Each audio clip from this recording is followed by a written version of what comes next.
Back in 2018, PlayStation VR gamers got an interesting space adventure called Downward Spiral Horror Station. For a flat-screen game, it was fairly generic, but in VR with 2 move controllers, we were blessed with an innovative new locomotion system, where you could grab onto walls, railings, and whatever else you could find to propel yourself from place to place in zero gravity. Unfortunately, the game much too quickly gave you a faster and easier way to get around, leading me to wonder what other unique forms of locomotion would work with VR games. He says you owe him a beer.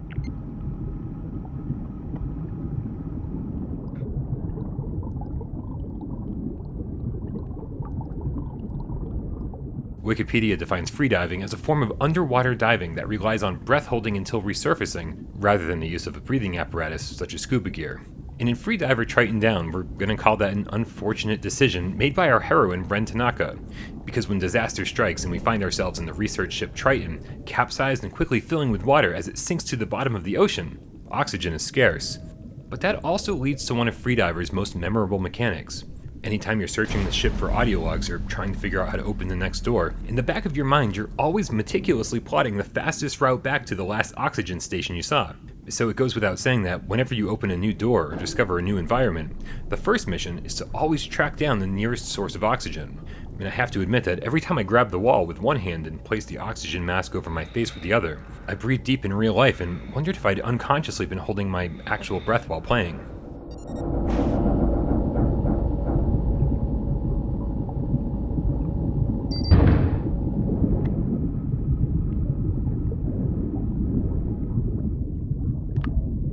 But as I alluded to in the intro, the other big thing that Freediver does really well is movement.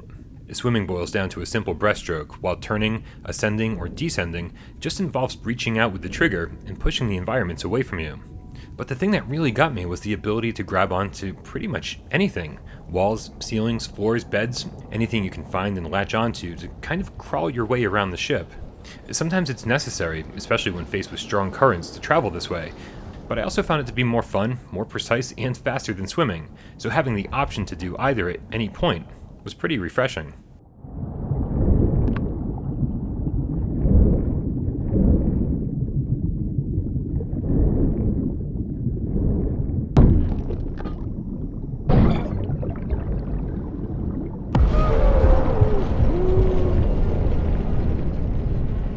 Luckily, the shortcomings here are pretty minimal. First, Freediver shouldn't take much longer than about 90 minutes to complete. And while the story here is well told and every so often takes on the Bastion form of narration, where Ren from the future is recounting her tale of survival while you, the player, are playing through the things she's describing, this storytelling device is unfortunately wildly underutilized. And if the entire story was told like this from start to finish, it would have been much more memorable.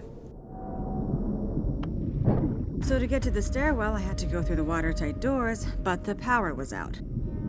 Also, a few cutscenes are inexplicably in third person, which would have been way more effective in first person.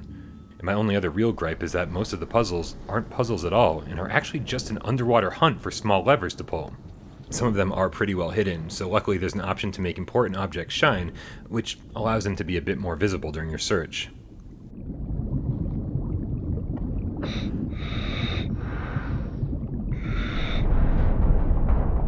Ren, you need to get moving! The ship is sinking fast! Freediver Triton Down was a nice surprise when it came to PlayStation VR last week. It's a short adventure, but it's unlike anything else I've played recently. Plus, frantically swimming around was an amazing feeling that proved that analog sticks, once we get them, won't always be the best form of locomotion in VR games moving forward.